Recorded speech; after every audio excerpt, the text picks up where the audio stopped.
listening to Frank Skinner's podcast from Absolute Radio. This is Frank Skinner on Absolute Radio, and this morning I'm with Emily Dean and Steve Hall. Steve Hall's got his feet under the table and he cannot get them out. He's got his hush puppies there. I'm going to make sure the cockerel stays on holiday forever. Oh, God, what a threat. Text the show on 8 12 15 if you would. We'd love to hear from you. And you can follow the show on Twitter at Frank on the Radio, or you can email us to... There's like a website thing for Absolute Radio. We don't know the email, do we? Yeah, it's got its own page. Okay. So we're off. I've only recently returned from, I'm going to say, north of the border. Oh, yeah, it's a lot cooler up there. I don't mean just, people were wearing espadrilles. I mean that it was temperature-wise. Yeah. I found it refreshing. You were in Edinburgh. I was in Edinburgh. There was a festival. I was too, with my own chat show. Never yes, mind. well, of course we met. It was lovely. It's something more exciting about people when you meet them outside of their usual environment. Yeah. I totally agree. I felt a frisson with you. Yeah, I felt like we were on the run. You've been already spotted. We've had communication from the public who were excited. Sorry, Steve. Bob, is your chair creaking? Oh, is it? It's like Jacob Marley. I can't bear it. Could be. It's his spine. I've noticed that Bob's getting in more and more with his slightly off-mic presence. It's like, it's not the Chris Evans show. You're not going to be a character. Carry on. Deborah has emailed the show. Cut to the week Steve doesn't turn on. And we've got Bob with us this morning. Bob, how's that Spartan bathing going? Spartan would be a good name for a spa. Yes. Spartan, it could be. Carry on. Spartan. Carry on. Spartan, you got everything there. Oh, I'll take care of the tan, you look after the spa. What else do they do at those places? What, in Sparta? When you say those places, do you mean Sparta? I mean spas. Oh, okay. Spa treatments they have. You could be called Spartan treatment. Lovely if you were getting Spartan treatment there. Yeah. Oh, lovely business. But everything would have to be really basic. Yeah, very little furniture. red cloak with the lettering on it, and a Greek helmet just pitched on the capital S at the beginning. I don't want a Greek helmet when I'm getting my waxing done. That's not what I've heard. That's not what I've heard, Emily. That was what you sent me on a postcard once from Cyprus. Anyway, carry on. Deborah has emailed the show to say, I am writing to say how lovely it was to meet Frank and the divine Miss M, Greek helmet in hand, at the OC's final show in Edinburgh this week. Well, let's not assume it's his final show. It went all right. Yeah. She said, she's a compliment, and this is praise, but it's quite sweet praise. She says, Frank, you were a gentleman. I don't mind that. That's all right. It's a hint of irony, isn't it? Yeah. It's what she says. You were fun. If you was to take I presume, gentlemen, is like over the top of Tipex. And if you rip the Tipex off, it'll say underneath, much older than I thought. Oh. I don't think she means that at all. I think you were a gentleman. I think I know this. And you don't get many fan letters saying that. No, right? I don't say. I get some saying you were a gentleman. Yeah. Actually, I don't. Carry on. But that was meant for Lauren Harries. Yes, he was a gentleman. Yeah. Was he?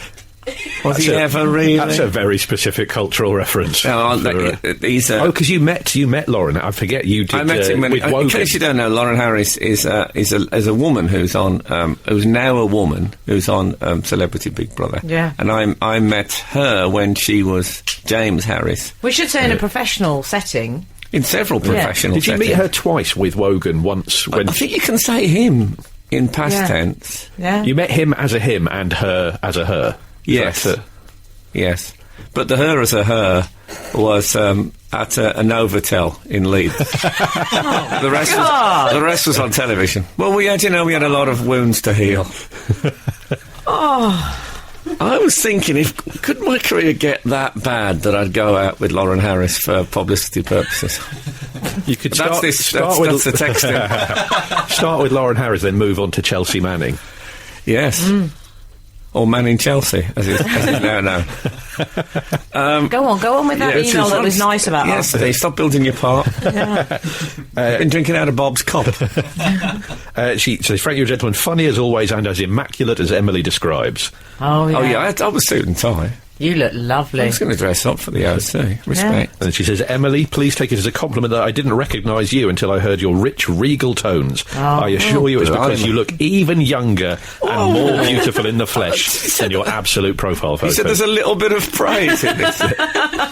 She's worshipped at Emily's altar. Very happy with Many that. have. She wasn't the only one this week. No, but I don't think we'll do that on air. Carry on. She says, I wanted to thank you firstly for letting me know about your ad-lib gig with Stephen Moffat. Oh yes, I did a. Well, I'll talk about that later. I did a gig with Stephen Moffat, who is the showrunner, as they call them now. I think they used to call him executive producer, or I don't know if it's an equivalent. Anyway, he's basically Mr. Doctor Who. Mr. Doctor Who, that's quite an... Hello, I'm Mr. Doctor Who. Yeah, exactly. Unless you've got too many titles, I suggest you lose one. Yeah, but he's the brains. I did a show with him. But this was at the OC. We're going to have to... You took so long to read this out, we're going to have a musical interlude. We're not even finished either. No, anyway, I'm keen to hear the punchline of this... there better be one, Steve. This email. Yes, Steve. I'll tell you what, Steve, you've got about 3 minutes 30 to come up with one if there isn't. I shall get writing. Absolute Radio. Frank Skinner on Absolute Radio. Oh, hello. Steve, you were mid-email. I was mid-epic saga of an email from Deborah. I'm Doug and re-Doug and Doug and re-Doug and Doug and re-Doug. Do you know it? I do know that song. Oh, Deborah. I'll do that in the background while you read the email. Oh, please don't. I'll go back a bit. Oh, Deborah. Deborah continues, now in the light of Stephen Moffat's revelation that Peter Capaldi's campaign to be Doctor Who started when he was a youngster seeking reign of the official fan club, when does Operation Dr. Buzz, King of the Fan Club, begin? Surely you can't be turned down for a role on the show, even as a lunar rock, with the power of nepotism on your side. Also, before I sign off, my sincerest apologies to Emily for not getting a photograph of her lovely self. I hope it was taken as an honest oversight by an overexcited Skinner fan. Oh. Well, it's funny you should mention that, because, yes, she did have my photo with you, Frank, and didn't do poor Em, and I thought, that's awful. I hope that never happens to Em again. And then the OC did exactly the same thing. He did, thanks, OC. The OC, can I just get a shot of you, Frank? I think the OC made me take the picture, which was even more humiliating. To be fair to the OC, we should establish top floor. We actually really enjoyed the show, and he was funny, and it was a proper stand-up show, and he did proper stand-up. So well done to him, because I interviewed him, or he interviewed me, we interviewed each other a couple of years ago, and I made him vow that he'd have another crack at stand-up. Oh, brilliant. That's you know, the story always tells is that he was in the So You Think You're Funny quarterfinals or something many years ago, and Stuart Lee and me turned up, and he said, I could see you in the crowd, and you never laughed once during the entire show. That sounds unlike someone out with Stuart Lee. And I said,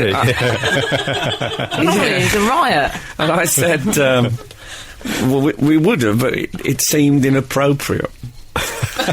And also, we didn't want to draw attention. No one else was laughing. Did you also say we would have, but we were in character? Yeah, I was. I'm never in character. No, I have no character to be in. But it was not true this time. So anyway, well done, the OC. You did well. We went back afterwards, Frank, didn't we? Oh, we went back. Well, we went to go back. You missed this incident, Frank, because there was a man, a sort of bouncer figure. I say bouncer, more Edinburgh bouncer, purple sort of T-shirt, you know. A youth, callow youth. A Ouija on a night out. Speaking of youth, before I get to this bit, the OC's crowd, who I thought would be obviously 38-year-old men in tour T-shirts and Dunlop green flashes. Hello out there. Were quite a young... There was people with coloured hair in the front row. You know, like the OC had become some sort of Rocky Horror character. I should say, in case you don't know, the OC's Christian O'Connell, who does the breakfast show. That. No, not everyone does. Well, I don't want anything to do with them if they don't know that. Well, let's not... He's kind of... Because now that the show, the OC, is sort of fading into memory... Yeah, he'll start to unless there's someone actively confused and thinking, why is a California-based teen drama doing an Edinburgh show? Frank, let me tell you what happened with this man. Do it. You missed this because you were talking to Deborah the fan. And I said, we just want to go and see Christian. And he went, does he know you? Oh... Well, that didn't go down very well with me. I'm afraid I sheltered under your cloak of celebrity. I played my trump card. I said, he knows Frank. Oh, that's terrible of me, Frank. And then he said, Frank who? Terrible moment. No, then the OC did come down the stairs. No, it's very exciting. He said hello to me first. He went, hey, you came. And I said, look who else came. And then Frank loomed out, a bit film noir, out of the shadows. Yeah. Of the trilby. It was very third man. And then he went, hello, OC. I lost the drama. It was lovely. It was a lovely... So someone said in the queue, oh, isn't it nice that you've come to cheer on your Absolute Radio colleague? And it did feel a bit like that. It was lovely. I also pointed out to him, I'm not going to say this because I'm going to hold it back because the adverts are pending. You'll never know what I pointed out to the OC. But it was bleeding and he needed to be told. Listening to the Frank Skinner podcast from Absolute Radio. Want your Frank fix a little sooner? Listen live every Saturday from 8 a.m. on Absolute Radio. Across the UK on digital radio, mobile apps, and in London and the South East on 105.8 FM. Absolute Radio. I'll tell you what did happen to me. As I just got off the train in Edinburgh and I was walking up the ramp from Waverley Station to the street level, and a man stopped me, a Northern Irish man actually, and said, my wife thinks you're brilliant, can I have my photo took with you? So I had the photo I took, and he said she thinks you're really funny. I have to say I think you're sort of quite funny, I have to be honest with you. And I thought, well, first, you don't have to be honest with me. Don't feel any obligation. Never be honest. And also, why do I want some sort of... I don't want a grade. No. I'll just take funny as a pass. Yeah. I don't want a breakdown of my scores. Yeah. And it really... And I felt, his wife thinks I'm really funny and he thinks I'm just quite funny. Clearly, his wife's much more intelligent than him. He's trapped with some fool. Well, it means his wife fancies you. That's what I take from that. I mean, he's threatened by... What do you mean by that? Get out. It's like educating Rita. She's got sort of completely... Yeah. You know, she's got this husband and she's outgrown him and he's found... I tell you what, she's found a better song to sing. She has, and... yes, it was... she's stuck with this idiot. I think she says that on a T-shirt. I felt like saying, you know, let me get in touch with your wife as people up and put her in contact with her, and you know she can go into higher education and turn her back on. But I didn't. You should have said to him, "Well, your wife sounds very intelligent. You sound, quite intelligent." Reverse it back on him. Yeah, but I mean, who needs a score from people? Anyway. But you had a nice time, Frank. Yeah. Guess what? Can I just say? I went to Frank's hotel. That sounds a bit funny. No, it sounds a bit... Yeah. There's 4 years of tension finally burst. Do you like what I did, though, Frank? I ensured that we ate at the hotel, and then when the bill comes, Frank has to say, I'll get this. I'll put it on my room. I did exactly the same thing to John Bishop 2 days later. I'm you're here, so you've sort of almost already paid. You've only got to write sign a thing. It was good. Anyway... Yeah, so I went to a party. I went to. I'd been there for 2.5 days, during which time, apart from the OC, I'd seen an exhibition at the library about the life of Dr. Livingstone, and a one-woman play about Dame Margaret Rutherford. I hadn't seen any any other. I have to say, the Dame Margaret Rutherford was very, very fine. Anyway. And then I did a show with Stephen Moffat, who is the showrunner of Doctor Who and writes a lot of stuff. And was this one? It was hosted by Fred Macaulay. That's the one. Yeah, he knows all the comics. He gets the Who alerts as well. Steve, who does? I think that's Steve. Oh, you get Who alerts as well. I do get Who alerts. Oh, excellent. Yeah. I'm seeing they're doing the BFI one later today. Yes, yeah. I'm afraid. Did you not know that about Steve, Frank? I'm afraid I'm going to the Samuel Beckett Festival. Can we get on with the show? Okay, sorry. Yeah, I think I slightly upset Stephen Moffat. He got a bit... what happened? We had a bit of an argument about a couple of things. I'm very anti the Doctor flirting with his companions.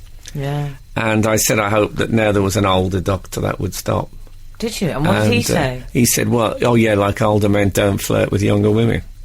And I thought, is that an accusation or a confession? That sounds like the moth is bringing some issues. Did he start running his fingers through his hair? Well, obviously, It's still stuck there. I don't want to upset the moth, for God's sake. But also, we had a falling out about the sonic screwdriver. So it's all got a bit tense. If only I kept my stupid opinions to myself. Anyway, I see it used to be. My point was, when it was first used by Patrick Troughton, it was a power tool. And now it's a magic wand. It's become the Deus Ex Machina. I mean, it's what did he say to that? He said he was going to write an episode in which it saved the universe or something, just to wind me up. And then flirted with a young lady. Yeah, exactly. You're never going to be in it now. I know, I've burnt my boats. Frank Skinner On Absolute Radio. Absolute Radio. Now, Frank, I wanted to get something off my chest. That. It was a bit like the opening of Indoor League with Fred Truman. Now then. Was that Alcide? Yeah, Alcide. Just go ahead and like well, first of all, they had an American darts player called Conrad Daniels. I remember one of the intros was, "Will Conrad Daniels yank himself back into the lead?" Clever. Like not only a bit of racism, but a racist pun. I think you can do it with Americans. They're still a target. Absolutely. Oh, yeah. I'm going to yank myself back into relevance at this point. Well, first of all, we've had some tests. Well, that was a warning I said to him. If you're not careful, you'll yank yourself back into relevance. So we've had a text from 672 who has said, "Goodness, I hadn't seen Bob," who we've been referring to with his creaky chair. "I hadn't seen Bob on the webcam until now. I would happily get up to all manner of grot." Oh. So that's praise of sorts for young Bob. It is, yeah. But then they followed their text up by saying, "Whereas Steve Hall sounds a lot more attractive than I'm seeing on the webcam, but that's okay." Yeah, that's perfect for radio. Yeah. You're in a long tradition of disappointingly visual presenters. Yeah, I'm at ease with my own face. It's yeah, I haven't quite got used to it yet. I'm in your face. No, I'm joking. It's a difficult face to love, man. I think it's a face only a mother can tolerate. I think you've got a very pleasant little face. Yes. Really? Would you generates come with warmth? Yeah. Actually, would you like come down brazier. Spartan with me? No. No. Spartan treatment. Spartan treatment. I don't know why I said Spartan. There'll be no Spartan treatments on date one. No, that's fair enough. You're in for the long haul, which was my nickname for a while. Oh, that was when he went on those lads' holidays. I used to work with a guy who, if you said anything a little bit rude or daring, his laugh would start as if he wasn't sure if he should, and he'd go, I think, have you any more to add to that? I wanted to introduce the news subject, but I realised I got sidetracked by the email slamming me and praising Bob. Really, this show is a sidetrack. Just remember that. Now, Frank, we need... To use Emily's phrase, we need to talk about Maria Sharapova. Do you mean Maria Sugarpova? Yes, I know Frank loves this story because he talked of little else in Edinburgh. I feel I might have been taken. In case you don't know the story, Maria Sharapova, the sort of leggy, blonde tennis superstar, has launched a brand of sweets, of all the things for a sports person. And I thought, well, they're going to be super healthy sweets is the thing, but the fact they're called Sugarpova... Yeah, unless Pova is Russian for none, is not great, is it? She's made 15 million out of them. She's put sugar in the title. It's like if you bought some Sultan Federer crisps. Yeah. It's not even a pun. It's so bad that it doesn't even work as wordplay. It's like the first product that they were offering her. So if someone had offered to make her garden furniture, her surname would now be Maria Shedpova. Yeah, yeah. It doesn't really work. But we're all talking about it. And do you think? I bet Murray Mince were on the phone immediately. Oh yeah. Well, John McEnroe used to just be John Enroe, and then the burger people got involved. Well, I noticed. Well, no, but she's not doing it now, is she? Because was she ever going to do it? Haven't we fallen for her trap? Are you suggesting we've been had? Because the idea, in case you don't know, was that she was going to change her name by deed poll just for the duration of the American Open, US Open, yeah. And I like that you call it the American Open. Yeah, thank you. And I just had a flashback. And, not the Hilton Intercontinental. No. No, she was from the home counties. She was going to change her name to Maria Sugarpova, and apparently she said there'd be passport problems. I realise now she was never going to change her name, but, you're right, but of course we all started saying, "Oh, have you heard that story about?" I didn't like passport complications. That sounded a bit Carlos the Jackal. Yeah, it's suspicious. She took to collaring. It's that thing, you know when... Sorry, I don't know if you know this, Steve, but my obsession with Carlos the Jackal. Do you know Carlos the Jackal, indeed, the international assassin of yesteryear? Well, there was one photo of him in like Elvis shades. Yeah, do you remember the cover of the old Black Grape album. That's right. Yeah. But on it, he's got one collar tucked in and the other one out. And I bet you, on many occasions, Carlos has seen that in the papers and thought, why didn't someone tell me about my collar? There's one picture of me. There's now another picture of him actually with a beard. Yeah. I think that's the only other Carlos the Jackal. I and the beard, he's grown to sort of below collar length, thinking I'll never make that mistake again. Yeah. Anyway, yes. I noticed her agent, he's called Max Eisenbud. He sounds a nice man. Yes. He sounds a bit like he subscribes to Cigar Aficionado, I think. He said Maria has pushed her team to do fun out-of-the-box type things. She doesn't seem that sort of person. It's the sort of thing. It's such an arrogant thing to do that it feels like it would be natural justice if she developed diabetes. that would be the. Well, that's a lovely thing you've said. I think it brings me back to something I often mention on this show, that there was a lot of good stuff about Soviet Russia. And that would, of course, they wouldn't have done it. We wouldn't have got Russians doing capitalist things like that. They were too busy doing parades and holding big bunches of flowers. So she'd be Maria Military Hardware Pova. Yeah, exactly. And she'd be, she'd have her own brand of missile. This is Frank Skinner, Absolute Radio.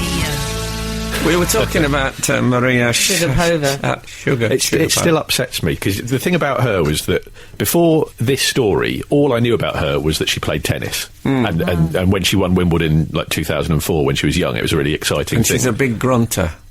I didn't know that about her, but I don't move in the same circles you do. No, well. And so when you find out a fact about someone that's a bit depressing, I had the same emotion. It's like when I found out that, like, Beck is a Scientologist. It's the same emotion as discovering someone is a Scientologist. I didn't know Beck was a Scientologist. When I found out Tom Selleck was a Republican, same thing. Yeah, and it's that moment of, oh, that's a shame. NRA as well. Yeah. Awful. When I found out Louis Spence was a homosexual. Is he? He's not. Yeah. He's not, is he? But the period before that, which I think was 0.4 of a second before I worked it out, I thought, he's the man I've been looking for my rugby prop, my prop forward. Is there such a thing as a prop forward? I don't know anything about rugby. There is. Thank God for that. I don't think you even know that. There's tight head and loose head. I don't know which Louis Spence would have been. Now, she's pulled out of the US Open, though, hasn't she? Oh, has she? I didn't know that. Well, I'll tell you what she cited. She cited right shoulder burstitis. How made up does that sound? That's something Boz would say. That's what right shoulder burstitis. Yeah, it's like balloon burstitis. Except she's going to try and have it renamed Sugarpoveritis. Yeah. Well, it used to be a thing that at school you just said a word and put itis on the end. Yeah. I remember my dad used to talk about people having idolitis. So well, we have mention-itis when you fancy someone and then they keep coming up in the conversation. They keep cropping them up. Yeah, totally. Yeah. Keep cropping them up. But she's not the only one, because Tiger Woods has pulled out as well. You should see Frank's face now, ladies and gentlemen. No, I know. A tournament. It's in New Jersey, but guess why he decided not to be in it? Because he said his hotel bed was too soft. Oh yes, I read this. I had a certain sympathy because I don't like a super soft bed. No, I don't. I'd be happier on the floor than a super soft bed. So, I tell you what, my ideal consistency is Poets' Corner, Westminster Abbey. Oh, wow, that's hard. Oh, yeah. That's what I ask for in hotels.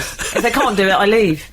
Yeah, but you think he'd know all that stuff in advance. I was staying up in Edinburgh, and it was one of these places, I've moaned about this before on here, where the duvet is so thin. Oh, yeah. Its toggage doesn't even register on the toggage. It's like tracing sob paper. toggage. Oh. Exactly. I could have when people say, and I used to get in bed with the torch and read under my duvet, I got in bed and read through my duvet. Oh, I was waking up cold. You don't want to be waking up cold. It's the worst thing. I've just thought of 7 worst things. Let's move on. You're listening to Frank Skinner's podcast from Absolute Radio.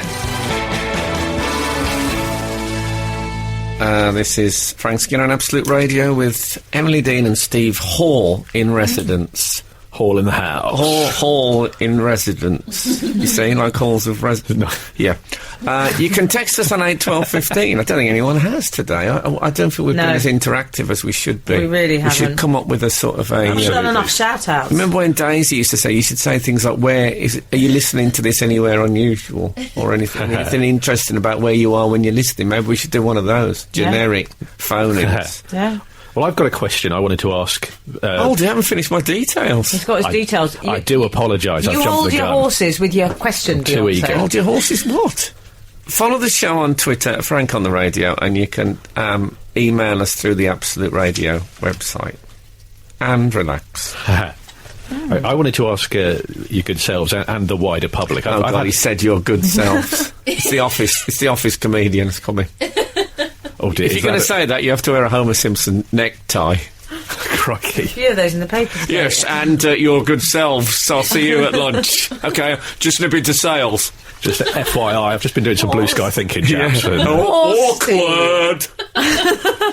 Steve, he's not 3 bad. that was a bit lol random. I used to love Lol Random. Oh, so did I. What a left back he was. Go on, Steve. I had an experience this week with my brother. I left me wanted to see my favourite ever film. It's a film that it's not very often Hold on, don't screened. tell us. Let's Oh, guess. shall we guess? Shall we have that as the text? What's Steve's favourite film? I don't know. What do you think it'll be? Ballpark. Well, I'm thinking what he might go is a bit childhood, sort of sentimental. It might be something like Goonies. Oh, okay.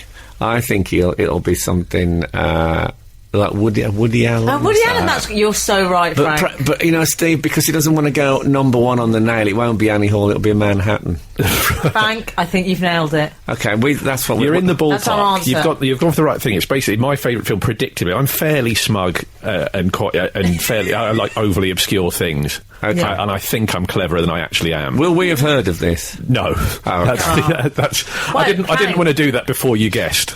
Okay. I mean, it's sort of two. It's equal. It's Empire Strikes Back, which is a less obscure film. I've heard of that. No, but that's what he says to his friends in the pub when he's trying to impress them. There's an Australian film called, and the first time I ever heard of this film. Manhattan was a good guess because it's sort of Empire State Building Strikes Back. There's a film. I was wondering if you'd ever actually seen it. It's a film called Wake in Fright. No. And it was the first time I ever discovered this film. It was introduced as being Robert Mitchum and Nick Cave's favourite film. And it's a lost Australian classic. It was made in 1971, and it stars Donald Pleasance. And it's kind of an Australian Heart of Darkness, where this teacher in the outback, he's trying to get back to Sydney for the Christmas holidays, but he gets stuck in a small town and Sorry about this, everyone. Gambles everything away. Steve's telling the plot of the film. Can you believe that? That's actually happened. This is how obsessive my love for it is. Okay, well, we'll get the gist of it. It's a brilliant film. And so it's not very often screened. I'm going to and I check it out. showed it to my brother. I'm not. And it's such a scary thing. But that act of when something you really love in the nerdy, overly passionate way I've just displayed. Yes. And then when you share it with people close to you, that's such a terrifying thing. Yeah, I don't like doing it. When I got off the train yesterday from Edinburgh, I went straight to Fop. You know, Fop. I know Fop. It's a very fine shop. And I bought the box set of Margaret Rutherford as Miss Marple film. Excellent. And I said to Kath, you must watch this, you'll really love them. But of course I'll be tense in case she doesn't. Oh, I don't like it. I recommended Mr. Saturday Night to Russell Kane because you referenced it and it reminded me of Yes. it. I said, haven't you seen it? The And then Billy he said, Crystal. I've got that movie. And I said, what did you think of it? Never replied. Oh. Dear, oh dear. But I'm intrigued if the readers. Do you know this, Steve? I did a thing at the British Film Institute where I picked a film that had a big influence on my life, and it was actually screened. I was in the audience. This is before we'd met. And that's the ultimate expression of this thing, because I thought if people start walking out, then you read. I think if they don't like your film or your book you recommend, you've failed. What they don't like is you. It's true, isn't it? 'Cause you're saying this is at the core of what I like. But you showed Lenny. I did. So, and I was. That's just long before we'd ever met. I sat in the audience. Oh, that and watched Lenny it, Henry film. I love that. Oh, what a fabulous coincidence that was. That was like when all those bands in Manchester went to the Sex Pistols and then all became, that gig. Yeah. Okay. Absolute Radio. Frank Skinner on Absolute Radio. So let me tell you more about this film. I don't think I've gone into enough detail. Then he goes. Frank, he's becoming a bit of a film bore. Perhaps in our desperate craving for interactivity, we could say to our readers, is there anything that you've liked, a book or a film or a piece of music you've shared with a friend or loved one and they've not gone for it? It's terrible. I used to do this thing, I've confessed to this previously, that any woman who I got involved with, who I thought maybe this could go somewhere. I know this. Not because I've been involved with you, I No, of course. And I'm sure you would have passed the test, but I used to test them secretly by playing that dance sequence that Laurel and Hardy do I think it's in Way Out West, when they dance in the street to Commencing Dancing. Boom, boom, boom, boom, commence and dance. And I just always saw it is the very core of what's funny about human beings. Yeah. And if I showed it to someone and it didn't register much, then I knew we could never fall in love. Well, that's exactly it. I think everyone's got these key things where, and it's such a scary moment because you can meet someone you think's amazing, and if they fail to like that. The first time my wife admitted to me that she thought Blur would only average, that was maybe this would be a good texting reasons for dumping people. I once dumped someone because they referred to Fever Pitch as a novel. I don't like that. That was enough for me. I got a text saying you're an angle instead of angel. Oh dear. Oh, but that could have been... I don't care. Oh, okay. I won't take any prisoners. What you actually dumped there was predictive texting. I remember reading Sean Hughes once dumped someone because she liked TFI Friday. Well, depends which series, really. Okay, well, Oh, sorry, I've just I think I've pulled something in my stomach. Oh dear. I'm embarrassed because I quite like some quite bad 80s music. Now, not only does it date me, but it means that you can't put it on shuffle. There might be... There's a Heaven 17 in there. But do you like... And a Blow Monkeys. But are these deal breakers if they don't like them? And do you mean like, or do you mean guilty pleasure, irony, bit of a nudge? No, I don't mean irony. I would listen to it genuinely on my own. Good. That means it's not ironic. Because I'm losing patience with that sort of guilty pleasure idea that people... I don't really like it, but I'm sort of... I'm pretending to. No, if you don't like it, you don't like it. That's fair enough, right? Ghostbusters I genuinely like as a piece of music. Yeah, that's brilliant. It was the way people would defend, like, the darkness, and that was the thing where you can either like the darkness or not, but there were people who clearly hated it, but saw which way the wind were... I was always frightened of See, it. Frank, you turned me on to Dog the Bounty Hunter. Yes. And that was quite moving. I didn't actually find... And that wasn't ironic. I learned a lot from Dog. No, that was ironic, you see. You've lapsed into it. Sorry to go ironic. I saw comedian Tim Key the other day, and he had a green leather jacket on, and I sort of the 70s cot, and I said, you're wearing that ironically, aren't you? And he said, what about your... The producer, you should see her face, Frank. And he said, what about your suit and tie? And I said, yeah, actually. We've both dressed slightly ironically. Has it come to this? Absolute Radio. Frank Skinner on Absolute Radio. Where were we? Well, we've had quite a few texts and emails. Good. Yeah. They've been writing in about two subjects, which are kind of connected. They've been writing in about why you would dump someone. Yes, I'm very interested in reasons for dumping, obscure reasons. And also things that they like, that would be a deal breaker if someone didn't like it. Yes. For example, Ryan has tweeted, well, if they don't like Star Wars or at least attempted to watch it, then there wouldn't be a relationship. I think that's something noble about that, though. Yeah. You just think, I need to share. Producer Daisy was just saying she nearly ended it with her fella because he refuses to watch The Wire. It was very nearly the end of a That's why relationship. me and Daisy have never happened. I will not watch any of those American serials. I know you won't. Sticking with Merlin. Just you. Fee says she dumped someone who texted that they missed me, spelt M-I-S-T, rather than missed me. Needy and an inability to spell. Unacceptable. Fee, strict. And I like it. Yeah. We've had a text from Lee who says... Fee, Lee? From Fee to Lee. It's all from one Chinese person. we just need someone called Touchy. Yeah. Touchy-feely. Oh, yeah. Lee says, a friend of mine dumped a long-term girlfriend because she had the cheek to flush the toilet in his flat. This was because he was on a water meter and he was extremely careful with his money. This is like my theory about only flush at the end of the day before you go to bed. And then you only, you know, to save the planet. And you take it all in one hit. You can't dump someone because of that. Can you not say dump immediately after that? No, 536 has said he split up with his girlfriend after an England squad was announced, and she referred to Tony Adams as a shower of manure. It still winds him up now. You've taken the alliteration out of that. Yes, I have. Good man. I've made it acceptable. Referring to chapter 7 in his autobiography, Addicted, I suspect, which I've read, and it's one of my favourites. But as they say, the brilliant thing about Addicted, it's a powerful, gut-wrenching story of heavy drinking and in the life of a professional sportsman. And then the last chapter is my all-time great 11. What about this, Frank? 990. At university, I showed A Matter of Life and Death to a flatmate. Oh, David Niven. I kept talking and saying, "Isn't it great?" I ruined the film for him. End of friendship. Wow. That's a big one. That's pretty strict.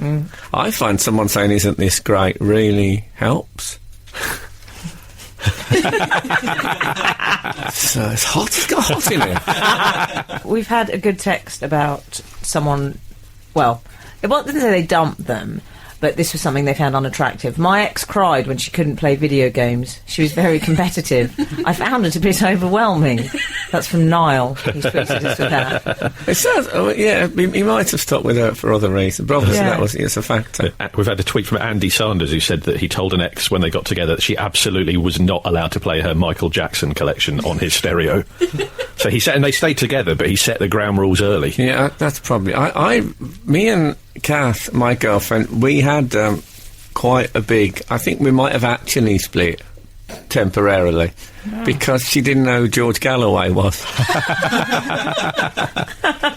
It's amazing what can cause a thing like that. It just made me think, oh, well... Yeah. I once dumped a girl because we were at the theatre and she shouted out "Bravo" at the end. Oh yeah, and that's a bit where you just know, well, we are not meant to be in this life. A friend of mine had a woman saying, "I'm off to spend a penny," and I don't think he was there when she came back. Well, a friend of mine dumped a boyfriend because when he got into bed with her, he used to do that. You know, you hold your hands together and do that dive, like people dive into a... So he used to do that diving, that comedy diving. Wow. Yeah. What about Elizabeth, Frank? Hi, Frank. I can remember dumping someone in the 80s. We were teenagers and he was a school hunk, but thick as, let's say, 2 planks. Anyway, he came over to see me in the rain. His bright red espadrilles got wet, so my mum insisted he dried them on our solid fuel boiler. After an hour, the rubber soles curled up, and it put me right off. Really? Ever since then... it's all been a bit Arabian Nights. Ever since then, I've had a thing about shoes. They've got to be right. Plus, I got my mate to dump him, which wasn't very nice. Lots of love, Elizabeth. I know. You know, Elizabeth's on to something about shoes. I think if you see someone... I like a Turkish slipper. Yeah, I'm happy with a Turkish slipper, don't get me wrong. But... sometimes if you meet someone and you look at their shoes and they just look like they might have got them on prescription. I think I might maybe judge people in you know what general. A deal breaker for me is, I think I might have told you this, is just any men, any of my suitors out there, if you're listening, I can't abide a caramel, you know this, Frank, a caramel loafer with a square toe. Oh, yeah. The sort of Richard Hammond ones. Yeah. What do you feel about a man with no socks with a? Oh, I'd be very happy with that. Yeah, with those what are they called? Those ones that are like moccasins. Oh, what, with a loafer? Loafers. Yeah. I'm happy with that. Man United team, Sort of mid-90s. Paul Weller style capsule style. Yeah. Well, I As think long as they're immaculate like you. It's more, once again, it's the older man in the Emmanuel films. He used to say, Emmanuel, love is like a fabulous flower when it opens. Yeah, get away from me. That's a deal breaker, that, not liking Emmanuel. Yeah, no, I never tried that one, I must say. What else? Well, I tell you, we haven't discussed Ben Affleck. Oh, Ben Affleck as Batman. He's the new Batman. What did you think of it? He's the new Batman in the Superman franchise. Well, yeah, what does it all mean? Well, it means that they don't have to have the same Batman in the Batman films as they have in the Superman films. In case he doesn't work out. I mean, it never quite worked in the comics when they were in the Justice League of America. There's like Batman, there's Superman, and all these people with proper amazing powers, and then there's like a sort of a hard acrobatic millionaire with good technical backup. It's not the same thing. It's not. And in one of the comics, I think quite recently, the Green Hornet, and not the Green Hornet, the Green Lantern turns on Batman and says, I don't really know why you're here. And it's the question that no one had ever dared to ask in the Justice League. I'll tell you what it is. Address the bat in the room. It's the inconvenient truth, and I don't like that in a comic. Yes, it's... of course, you know, I haven't told Steve about my strange history with Batman. I might tell you that after. Can we also talk about the hair? Because if it's making me tense, it's making you tense. What hair? Ben Affleck. Oh, I thought you meant Steve. Yeah. Now, that did make me tense. It is disappearing at a rate of knots, if anyone can see on the webcam. That made me tense in the biggest way. The Frank Skinner Show. Listen live every Saturday morning from 8 on Absolute Radio. So you were about to tell us. Well, to tell you, actually, specifically, when I was a kid, I used to hang around with my cousin David a lot. Yeah. He was a little bit littler than me. I think I might have been slightly older. But anyway, he was shorter than me. So my mum made me a Batman outfit, and his mum made him a Robin outfit. I find this one of the most poignant tales ever expressed. And so we went around righting wrong in Oldbury, in the West Midlands. For about 2 weeks, me saying stuff like, "Come, Robin, let's take a look in Barford Park to see if Mad Alan is on the Bunny Hill." On his welly. That's fantastic. But we got a bit fed up of it, to be honest. Yeah. No, we love the outfits, but we got a bit fed up of the acting. So what we started doing was just hanging around with the other kids, but as Batman and Robin. As I said to Emily, it was a sort of off-duty. Fantastic. And of course you never see in the comics Batman and Robin off-duty, because when they're off-duty they get changed into their Dick and Bruce outfits. Exactly. So we would literally be like sitting on the swings in the park as Batman and Robin. We used to play football as Batman and Robin, sometimes on opposite sides, which unnerved me. I would say I'm probably the only example. An incident in Langley Park is the only time there was ever a free kick given for cloak pulling. But that was it. We were just Batman and Robin all the time. It was... That's fantastic. There's a brilliant stand-up comedian called Seymour Mace. Okay. And he had an Edinburgh show. Mace. His Edinburgh show a few years ago was autobiographical about how he'd been obsessed with Batman, and so as a special treat his mum made him a Robin outfit, but he didn't have a Batman to hang out with. Oh no. So it was about how he used to wander the streets. I think Newcastle, he grew up in.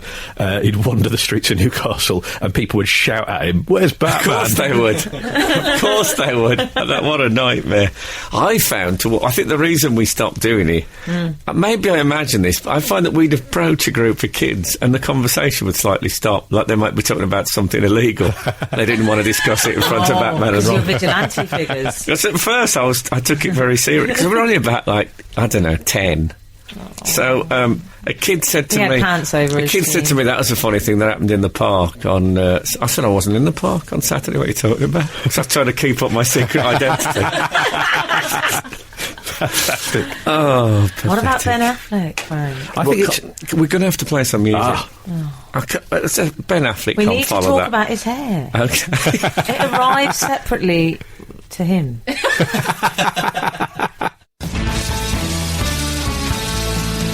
This is Frank Skinner, Absolute Radio. We've had some texts in.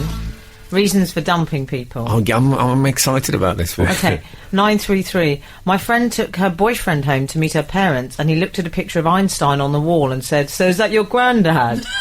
They didn't last for long after that. Good, that's fair enough. He had to go. Is that the sort of thing they try and pull off as a joke once they realise their mistake? They go, "Oh, it was a Yeah, bit-" the only yeah, way they I style can- it out. The only way I can forgive him is if that text is signed Karen Einstein. 006. Hi, Frank. I had to dump a boyfriend because he always had little crusty pieces of food in the corners of his mouth. Oh, I don't like that, That's, Frank. I mean, that, surely. Makes it sound like she was dating someone with a massive beard, I'm going to guess. That's a Yeah. very significant Maybe tough. Not Ben- necessarily. Even worse if there was no beard. Oh. They would only secured by saliva and Maybe he had the beard. and mouth snow. You know that mouth snow I you hate get. mouth snow. The worst mouth snow is when it gets so confident it strays out the corners of the mouth. I can't bear that. And builds that cord down the centre of the mouth. I don't like that at all. And maybe Oh, he yeah. had the What beard. happened to supply teaching? Fred in Fulham has said that he seriously questioned his marriage to his wife when she turned off This Is Spinal Tap after 20 minutes. Well, that's why me and Fred from Fulham could never get on, because I always thought, I saw that, lots of people said to me, "Oh man, you got to go and see this film," and I saw it, and I didn't even, if I'd have hated it, I thought they could have forgiven me. I thought it was all right. Spinal Tap. And now you meet those people who say, "Oh, it's like that bit in Spinal Tap." Yeah. And I always say, "Yeah, I saw Spinal Tap, I thought it was all right." And you can see their faces dismissing me. So that's the other end of the the equation, as Karen's granddad would say. What about Mehmet and Paul? I wasn't ever bothered with superheroes at school, but me and my mates Mehmet and Paul would play Lassie's Rescue Rangers. I don't remember Lassie's Rescue Well, it Rangers. must have been connected with Lassie, I'm assuming. Yeah. Maybe not as famous. We even Unless went it to a was, fancy dress party as the team. Mehmet was Lassie, Paul was a raccoon, and I was Ranger Ben. That would be fantastic if Lassie started being treated as a superhero. So she crops up in the Avengers. Good use of she. A lot of people would have said he then, respect. I don't remember, what was it called, Lassie's Power Rangers? Oh, you're getting mixed up with the White Power Ranger, who was a minor celebrity back in the 90s. Oh, okay. I never dated him. The White Power Ranger, that sounds No, that became a- incredibly offensive. That became a thing. You remember, he was South African bloke. That became a thing. It was like, who's turning up to the party? We got Sonia, White Power Ranger. We go to the opening envelope. It's like when you went to the panto, which gladiator will we get? Yeah. You always wanted Jet, Frank. You speak for yourself. I always wanted Hunter. And you know why I always wanted Hunter, do you? Why? So I could write a note, leave it in his dressing room with this.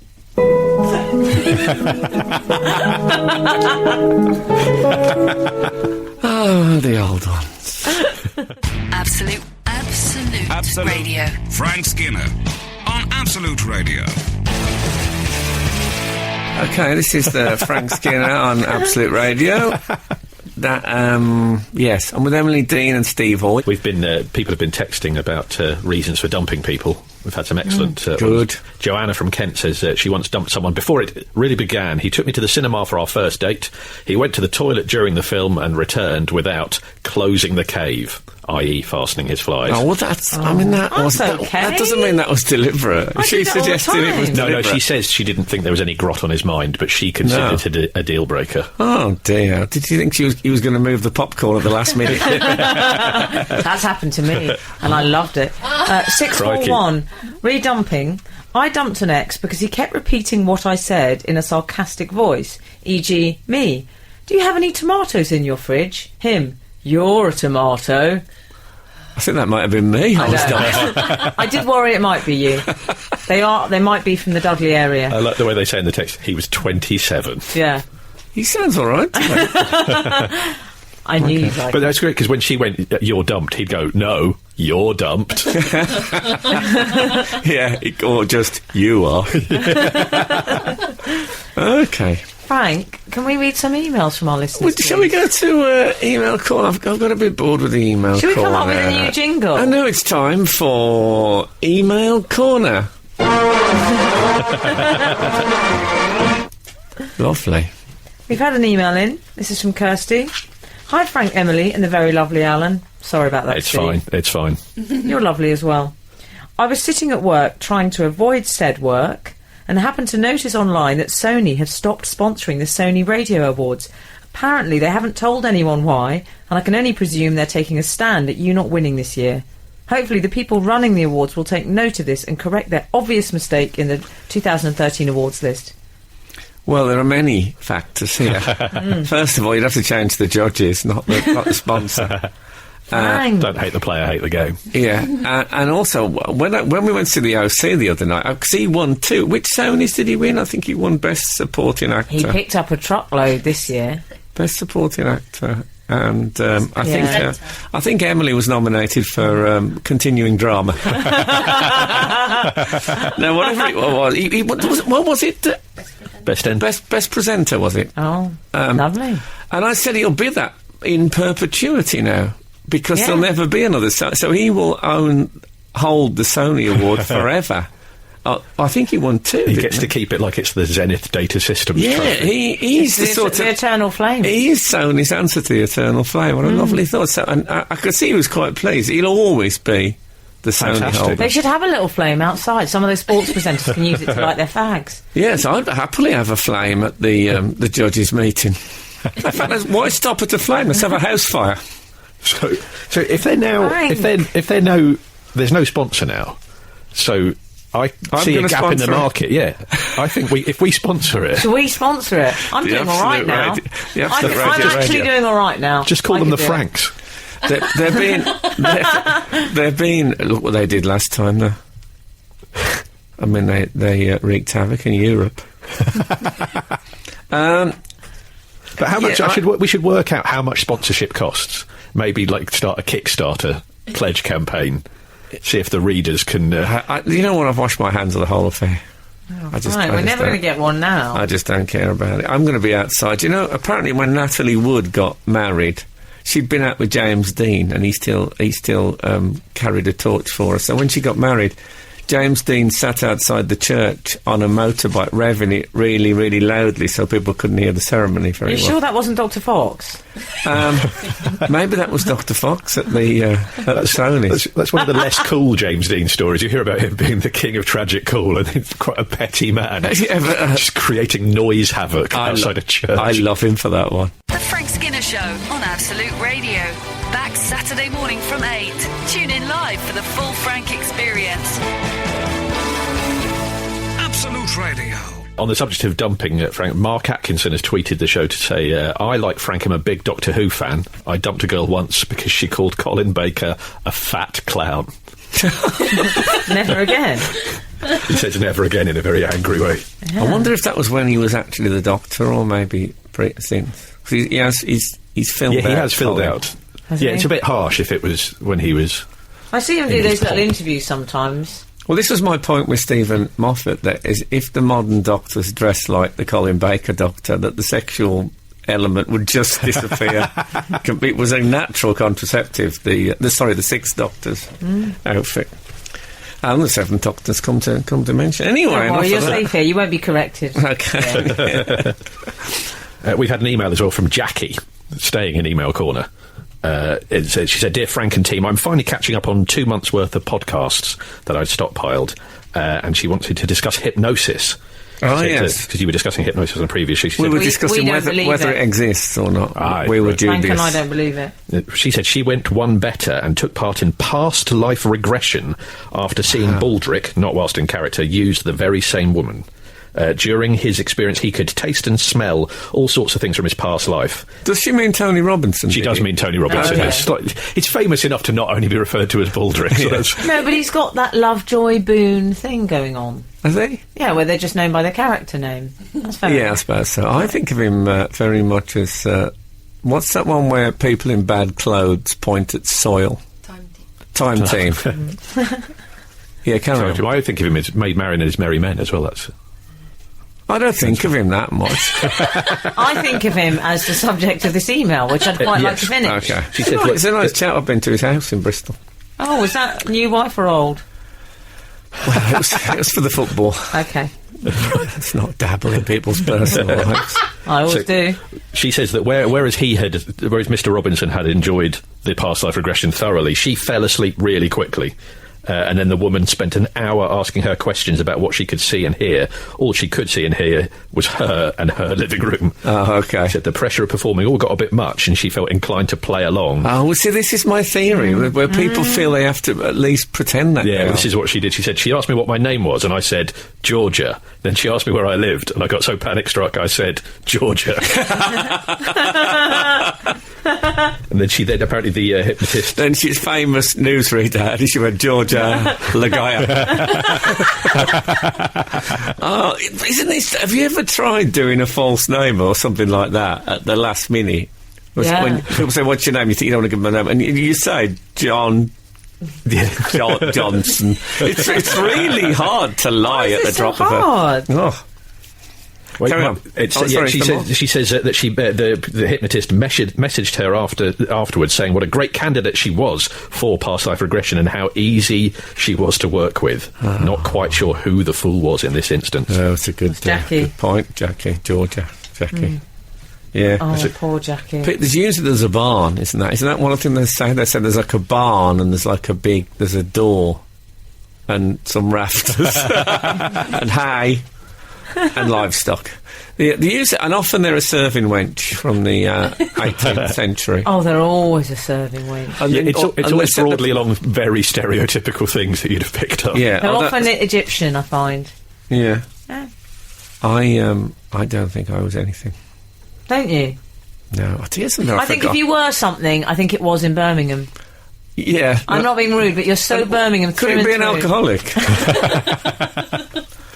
I took a glass of Robinson's lemon barley water up to bed with me last night. She get a bit thirsty in the night. Yeah. And I woke up this morning and I thought, I'll have a swig of that. Luckily, I'd put the light on. Oh. Because there was about 12 ants. Oh. Now, where did they come from? We live on the 11th floor. Oh. That's the texting.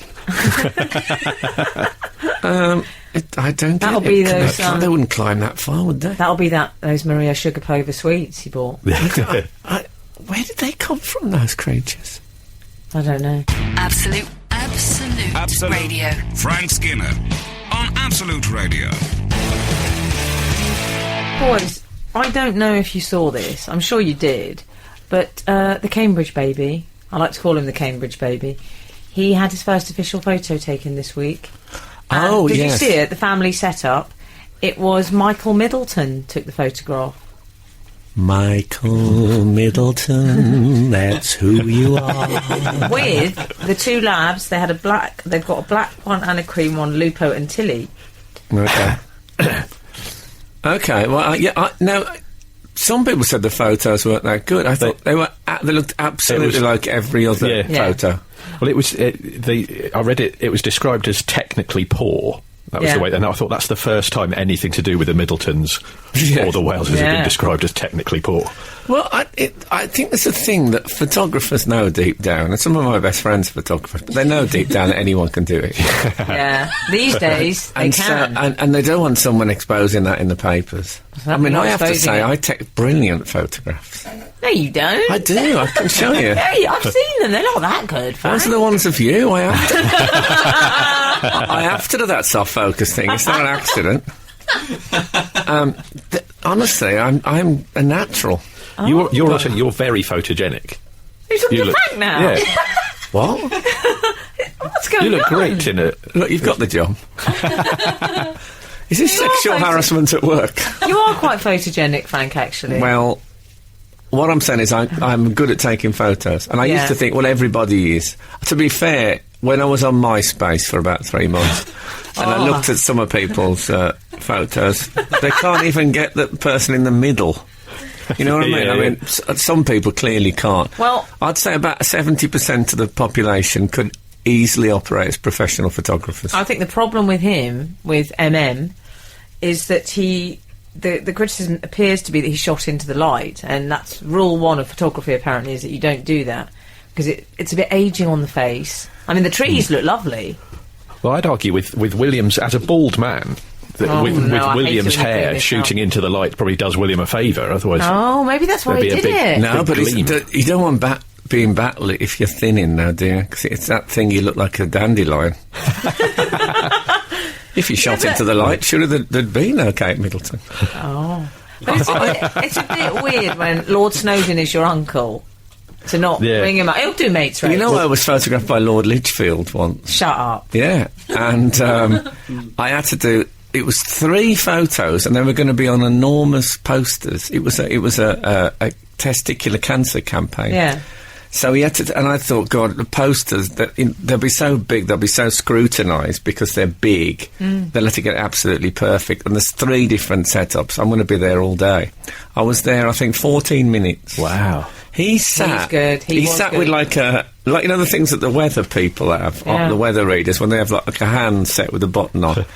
And he lined me up, and he was watching it all on a screen, and he'd say, "Right, Frank, lift your left arm a little better. Sue, can you just move that? That's it. Okay, that's that one done." Oh. He took for the 3 photos. He took 4 photos. Brilliant. That's fantastic. I didn't get any proof sheets. I like him for that. I thought it was a classic, like, leisurely aristocrat. Because usually photographers take 500 photos and then you choose. That's what you think. No, but you're right. It's everyone can do it now. Yeah. Sorry, photographers. It's tricky because the Lord Snowdon, I think, took the first official photo of William as a baby. Oh yeah. And it's an odd photo because William looks cute and lovely, and Diana looks fabulous, but Prince Charles looks like his own spitting image puppet in the photo. So it's a peculiar. And again, he's just done one and gone, that's perfect. Or maybe Charles was out. And they used actually used the spitting image. Yeah, he was probably at a goon show reunion. I thought you meant out in some grinder way. No. I take a terrible photo. Do you? I'm so pale. I basically cast a prism. Of you? Yeah, of me. Yeah, I basically cast a prism against the front cover of Dark Side of the Moon is actually one of my passport photos. I've got a good tip. Tongue behind teeth. I've taught it to Frank, haven't I? In photos. Yeah, the trouble is with my teeth, you can still see the tongue through the gaps. Frank Skinner on Absolute Radio. Absolute Radio. I do this thing where anyone who's ever had their photo taken with me, this in the street, can I have my photo taken with you? If I'm smiling and showing my teeth, it means I haven't eaten recently. And if I've got my mouth shut, it means I've just eaten, and I'm worried that there's stuff still in the bars, still trapped in the bars. See, my main priority is obviously that I look slim. So I have a few tricks for this, Frank. Always go for the contrapposto, the Renaissance, like the Michelangelo David pose. Hands on hips. Hands on hips with one leg. Oh yeah, I do that slackened. Instinctively, as my girlfriend often points out to me. No, hands on hips is a bit slimmer of the year, but it does do the trick as well. Yeah. Liz Hurley, one shoulder on. Oh, that always works. Okay. I got photographed with Gary Bushell once. That was a smart move. I bet you looked awesome. He used to do this thing that after you'd done a photo for the Sun, he'd have one taken with him. And he said, laugh out loud. Did he? So I went, ha, ha, ha, ha. And apparently, he said it always looks more real. Like your laughing looks real if you laugh out loud. Oh. And so I saw the photo, I said, I think he might be right. Yeah. Rather than the false grin, if you go, it translates onto film as real. I've known other people have done that. Rob Deering, that's his tip, is to laugh at it. Rob Deering's been laughing since the 80s. Okay. But that's the thing, because I thought it was unfair. I thought it looked like it was a really lovely first photo of Wills and Kate and the baby, and I like the dog with the tongue lolling out. I didn't like the dog's tongue. Why not? It was on major pant. I was there's 2 levels of pant, and then it was on. And it's like the wind had taken it to one side. What had happened just before that photo was taken? Gary Bushell had said to that dog to look happy. What about this terrier dad's thing, Frank? So they've established that William, there are 3 types of parent apparently. There's terrier, lion or penguin. apparently, William is a terrier dad, which means they're very hands-on, the terrier dad. Lion is very hands-off. It's basically Home Alone types. That's my parents. I was raised by lions, I think. What about... that sounds good. What about the penguins? Penguins share responsibilities. You see, I think you're half penguin, half terrier. Right. I feel an allegiance. I did tell you about when I fed the penguins with Boss, didn't I? Did I tell you? I don't think you have. Yeah, it was one of the strangest brandishings of celebrity status. I was at Cotswold Safari Park, and they said, would you like to come in and feed the penguins with your son? And I actually... You know, often if you're at an event, the celebrities are separated from the rest of the world by the velvet rope. Oh, yeah. Or stuff like that. Or, you know, or you get that with the brass stands and stuff. Here, I actually had my own celebrity moat. It's actually a moat between me and the public. I mean... Did Buzz like the penguins? He did. He liked them a bit too much. He was a bit fearless with the penguins because we did have a bucket of fish. To be fair to them, I mean they were being taunted. It was great though. He went in there, had Buzz in one hand with my arm with the bucket in the hand, and I was like the sower of the seas. That's brilliant. Yeah, and if you throw it in the water, they all dive in the water. It's everything. Penguin. A little bit of wild stuff there for the people. Frank Skinner, Absolute Radio. Terrible hair I've got today, Frank. You've been really polite and you haven't said anything, but it does look Cowardly Lion, doesn't it? It is. I think it looks lovely. In a non-night smooth, non-filthy creep way. I'm in between these two. I think it looks like the Cowardly Lion, but if he's going to quite a big do. And he's made a bit of an effort. Do you know what? I'll take that. Okay. I'll tell you what I did take as well. Lots of numbers this week. I was in Edinburgh. Oh, yeah. Oh, I did well there. But that's another story.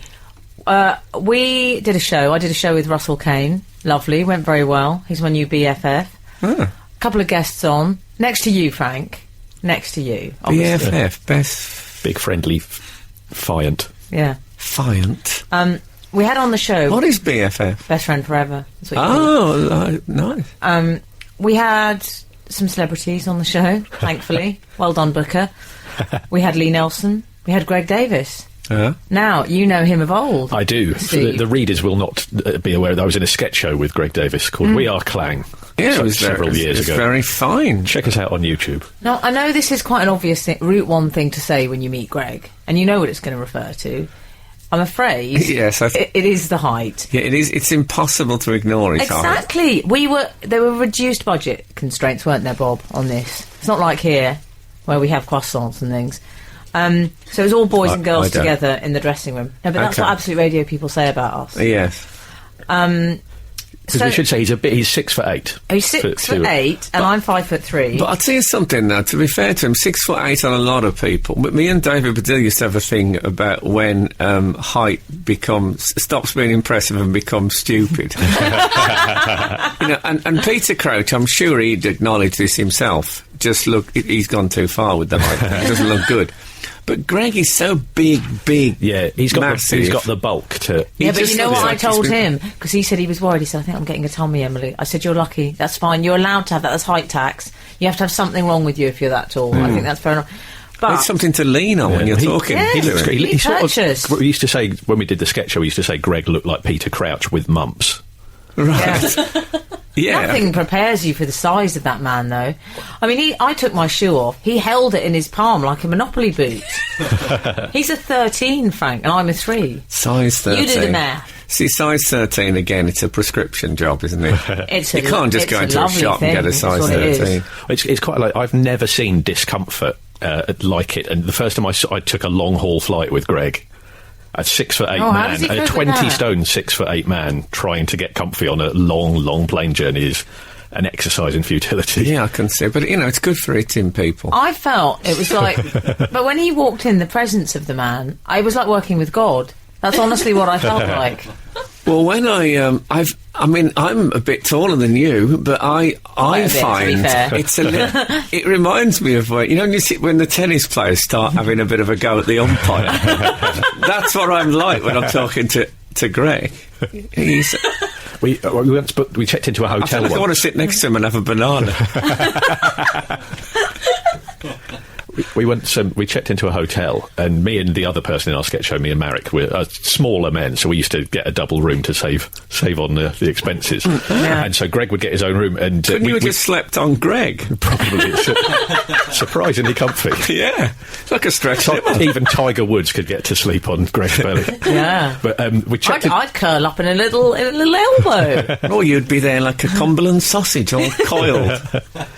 We checked into this hotel about 2 a.m, and the concierge gave Greg a room that was already allocated to a married couple with their young child. So at 2 a.m, Greg opens this hotel, opens the door, goes into the room, turns the light on, and a man who was about 5'7", quite a small man, just the utter terror when you're confronted with this thing. Giant. When you're confronted with Paul Weller crossed with a giant potato wandering into your hotel That room. is like a Frankenstein film. Imagine he had a cloak, Frank. Oh, that Silhouetted child. in the door. But Greg said he was more afraid than anything else. The man gave him a key to someone else's room. Yeah, they just. I think I've stayed at that hotel. Was the night porter wearing just a suit? I had a height. When I was about 17, I was absolutely convinced I was going bald. I used to have a lot of hair come out in my comb. And I thought, by the time I'm 20, I'll be bald, and I felt that my hair was receding. And I remember thinking, is it possible that your forehead, you get so high with the hair forehead that you wouldn't be able to reach your own hair? And it was one of those when, you start thinking about what there was before the universe began. It's one of those that really did completely, did my head. If they were really tall, so they'd have like a comb in the ceiling. Yeah, you'd have to have a comb, it'd be like a car wash. You'd have to have 2 combs set into the door frame. What are we going to do about Greg Davis' height? I think he's stuck with it. Okay. I think he pulls it off very well, though. Okay. It's interesting because he's got very thin hips, so it's all the bulk is in the gut. But he's got snake hips and very very slender legs. So it's the classic snake swallowed a goat. He carries it well. That's what I think we can all safely say. I once nearly got him into a fight because these two, we were flyering. This is 10 years ago. We were flyering in Edinburgh. I should say flyering is handing out leaflets. Yeah. And 2 very aggressive young, slightly chemically altered young men tried to start a fight with me because they were objecting to my flying style. Right. And like an absolute coward, because they just went, do you want to fight? And I said, you don't want to fight me, fight him. And just pointed them to Greg, who's then confronted by these 2 blokes in quite a friendly way, going, your mate said you might want to fight us. Right. And did it? He didn't. Greg went, I'm going to have to politely decline, fellas. Oh, okay. Again, he's so charming, he can get his way out of... You see, I feel if I was that big, I'd be fighting people 2 or 3 times a day. Yeah, you would, to be fair. Any little minor thing, I'd just smack. I'd just pick them up and throw them on the floor. It's a good job I'm a small, frail man. Otherwise, I'd be extremely violent. Have we got time for this? So many people need it. Do you know what I mean? Oh, yeah. So many people need picking up and throwing on the floor. Not We to hurt should them. hire Greg as some kind of superhero justice dispenser. I don't want to hurt. I want to educate. Yeah. We've got time for this email from Jamesy. Yes. I think you should read it. Well, it's on the subject of having mentioned Greg Davison flights. This person has said, I'm catching up on some of the older podcasts while in Moshi, Tanzania, in the shadow of Kilimanjaro. Having made a number of flights between the UK and Africa, I've frequently suffered from having the person in front of me reclining their chair at the very first moment they are allowed. It always results in his knees being pushed up to his chin and general discomfort throughout the whole journey. And he then moves on to speculate whether the regulars on this show would be recliners or non-recliners. Okay. So he thinks that you would be a recliner. He thinks that Emily would be a recliner. Hold on, you think I would be a recliner? I never recline. Okay, ask me. He thinks that he thinks that you would be a recliner. Not in my name. No. And he says that the cockerel is a non-recliner. I suspect he's the only recliner. Yeah, out that's of what the I would do. triumvirate. I don't even Never. recline. Even when I'm on a deck chair, I do the top notch. So I'm upright. Yeah. I don't like reclining. I've been on a flight with a cockerel, and I think he did recline it, but he asked if it was free, first of all. I don't recline because I have a flatbed. But I don't want to recline. I hate it when it's You right decline in your the face. recline. I'll tell you something else. As in a politeness thing as well, I really pay attention to the safety demonstration. so do I, Frank. So Very do I. nice. The Bit of people who read class. the paper and stuff, that's rude. I draw the line at the supplementary card. I will do that. Thank you so much for listening this morning. And you know what? If I'm flying off to the Samuel Beckett Festival in Enniskillen, but if the good Lord spares us and the creeks don't rise, we'll be back again this time next week. Now get out! You're listening to the Frank Skinner podcast from Absolute Radio. Want your Frank fix a little sooner? Listen live every Saturday from 8 a.m. on Absolute Radio. Across the UK on digital radio, mobile apps, and in London and the South East on 105.8 FM.